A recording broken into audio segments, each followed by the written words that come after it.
મિત્રો, પાવાગઢના રાજાએ એક કાયદો બહાર પાડ્યો કે જેને પણ મહાકાળી માના દર્શન કરવા માટે પાવાગઢના પગથિયા ચડવા હોય એને પોતાનું માથું આપવું પડે. અને પછી કહેવાય છે કે માં ગઢ પાવાની કાળકાએ જે પરચો આપ્યો એ કાળજા કંપી નાખે એવો મહાકાળી માનો પરચો છે બાપ. પાવાગઢના પતઈ રાજાના પિતાશ્રી મનુ રાજા એ મહાકાળી માં સાથે વેણે વાતો કરતા. અને મનુ રાજાને એક નિયમ હતો કે તેઓ રોજ સવારે ઉગતા સૂરજની સાથે ચોખ્ખા ઘીની સુખડી બનાવી અને પાવાગઢના ડુંગરે માતાજીને જમાડવા જાય. ત્યારે એકવાર મનુ રાજાએ માતાજીને સુખડી જમાડી અને એટલું બોલ્યા કે હે માળી, આ તને ચોખ્ખા ઘીની સુખડી જમાડી છે તે તને પહોંચી તો છે ને?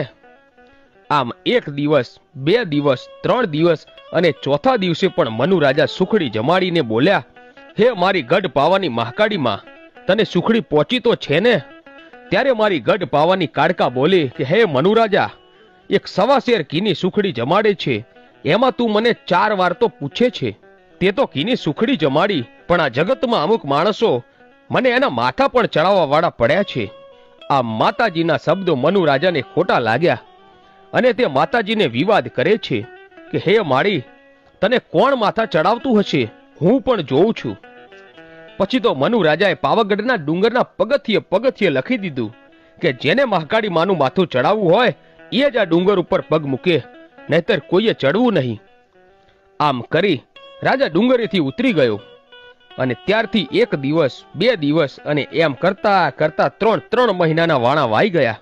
માણસ તો ઠીક, પણ કોઈ ચકલું પાવાગઢના ડુંગરે ફરકતું નથી. ત્યારે ગઢ પાવાની કાળકા વિચાર કરે છે કે આમાં કરું તો શું? પછી મહાકાળીમાં પાવાગઢથી સમડી બની ઉડતા ઉડતા આકાશ માર્ગે ચાલતા થાય છે. ત્યારે ગંધરૂપ મસાણ અને એની બાજુમાં બાબા બાળીનાથ તપસ્યા કરી રહ્યા હતા. રાતના 12 વાગ્યાનો સમય બન્યો અને માતાજી આકાશ માર્ગે ઉડતા ઉડતા જાય છે.